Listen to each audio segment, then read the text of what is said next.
Is walking actually helpful to heal chondromalacia patella? Your healthcare provider may have suggested going walking as a therapeutic exercise to heal the damaged cartilage right behind your kneecap and on the end of your thigh bone. That's called chondromalacia patella. But maybe you've tried walking and it's actually made it worse. In this video, I'll explain how walking can actually both hurt and help chondromalacia patella. Depending on your specific situation, chondromalacia patella can get worse or get better with walking. And here's why. Now, there's two factors that you need to consider.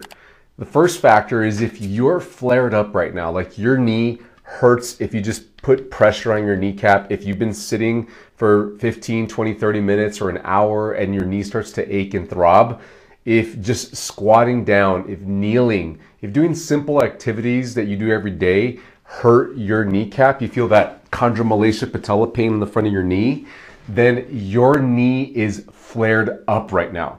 And if you can definitively say your knee is flared up and you go try to walk for exercise, if you get a mile in, if you get 20, 30 minutes or more in, it's going to make it worse because your cartilage on the back of your kneecap and on the end of the thigh bone where those bones meet and move on each other, that cartilage is currently irritated.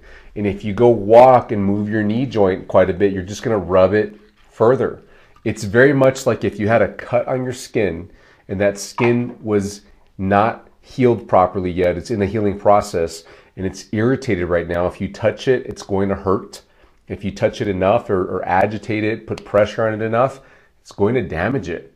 Same thing. It's happening on the inside of your body though. That cartilage right there is damaged, it's irritated, and if you rub it more by going on a walk, because it's flared up right now, it's going to make it worse. Now, if you're not flared up, if you had chondromalacia that was flared up in the recent past, but you've done your due diligence, you've somehow gotten it better, now walking might be better for you. Walking might actually be therapeutic. It might actually load the cartilage properly to facilitate healing and thickening of the cartilage. The second factor that influences whether or not walking hurts or helps is the muscle balance that you currently have around your knee and your hip. And to a lesser degree, but still influential, you could even have muscle imbalances in your ankle and foot. So let me explain chondromalacia muscle imbalances. This is the root problem of chondromalacia. In a knee joint here, here's the kneecap, you have too much pressure from the quad muscles, the muscles that are on the front of the thigh. They come into this tendon right here and connect to the kneecap. That kneecap then goes down into the shin bone right here. That kneecap rubs against the thigh bone, and if these muscles are too strong, it's going to create excessive extra pressure of the kneecap against the thigh bone.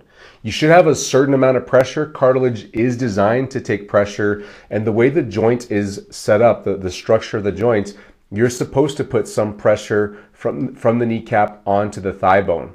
But if it's excessive, if you're getting too much pressure for what the system's designed for and what it's able to tolerate at this time based on your fitness level, then the cartilage is going to begin to become injured. Now, the root problem here is over-dominant quad muscles. Too strong in the quad muscles. Now, that doesn't mean you have to have big quad muscles, although that is usually a factor. But the muscles that are on the front of the thigh right here that connect to that kneecap, on me, it would be from the front of my hip right here down towards my knee. These muscles, if they're very overdeveloped, if they're big, if you do a lot of exercise and you've got big quad muscles, and you don't really get this muscle back here, the glute muscle, very strong, then it's probably going to be obvious that you have a muscle imbalance.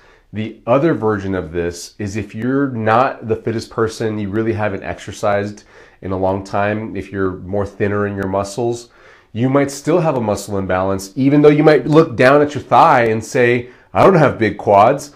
It's a relative balance, meaning if your quads are small, but your glutes are even smaller, or maybe you do have some glutes, but you just don't use them. If you think back to the last time that you felt tired in your glute muscles, besides sitting on them, from exercise, versus tired in your quad muscles, then you're probably quad dominant if you've had more fatigue and tiredness in your quads.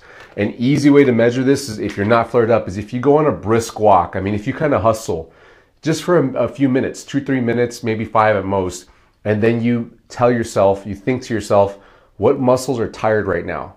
If it is truly the quads that are more tired, then you've got the muscle imbalance. And if you continue walking, you're probably going to set off a Chondromalacia Patella problem or some other knee problem that shares the same root problem as Chondromalacia Patella. So just to be clear, walking can hurt your Chondromalacia Patella if you're currently flared up and if you have over-dominant quads.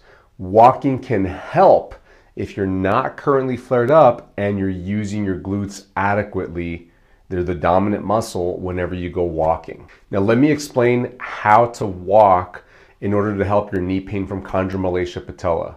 I'm going to briefly describe this. There's a video that I made that goes much more in depth on how to walk and gives you much better views and angles of this. I've linked it in the description below. Go check that out if you want more specifics. But the gist of it is, when you walk, every time you take a step, so I'm about to put pressure on my right foot on this leg right here. When I stand on this leg and my other foot's up, this glute right here needs to tighten up a bit. And then when you step onto the other leg, I'm going to put my left foot down now and pick up my right leg. Now my other glute, my left side, needs to contract. So every time you take a step, if I step with my right side, my right glute should contract. If I step with my left side, my left glute should contract. And that's how you should be taking steps, with your glutes firing as you put weight onto the foot. There's research studies that show that when you put weight on a leg, foot muscles and glute muscles should fire simultaneously, and they should be one of the more dominant muscle groups working as you're moving along. Thigh muscles and even calf muscles are really more control muscles. They're more deceleration muscles. Without getting into the specifics, they're slowing you down from bad movements or putting too much force in a certain direction. But the glutes and the foot muscles are really the ones that are driving you forward as you're walking or even doing more intense activities like running. Now, this seems simple at first thought, just fire your glutes, but the trick is to not fire your quads, the front of your thigh, at the same time that you tighten up your glutes. So in other words, when you step and you're firing the quad muscles, you want to contract this muscle without also firing this muscle quite a bit. So it should feel like you're tightening back here, but not really tightening much at all. You might have a little bit of muscle tightening, muscle flexing, or engagement of the muscle, but it should never dominate or be more than the muscles back here. This should be the one that's working the most.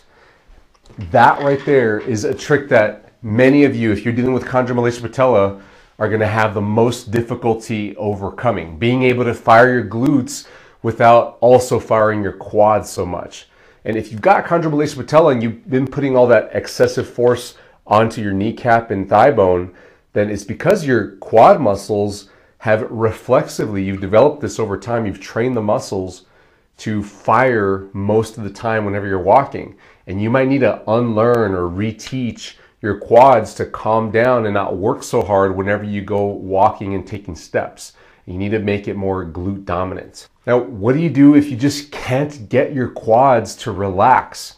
That means that you should not be walking. Because even if you're flared down right now and walking a little bit doesn't really hurt your knees, if you go pursue walking and you're using your quads quite a bit, you're going to be aggravating your kneecap and eventually working into some knee pain again. That's why this recurs. This comes back, and then people take a break and they rest it and do things to make it feel better, and then they start exercising again or moving again, and then the knee pain from Chondromalacia Patella returns.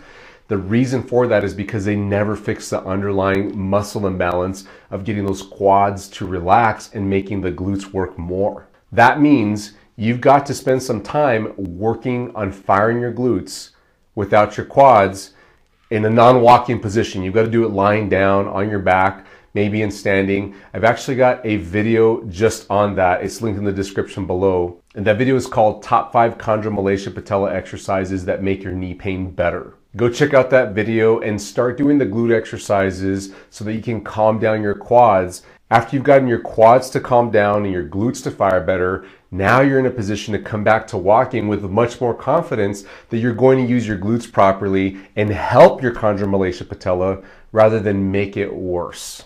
I hope this video was helpful for you. Give it a thumbs up if you thought it was. Share it with somebody you think needs to hear this, somebody who's suffering from chondromalacia patella knee pain.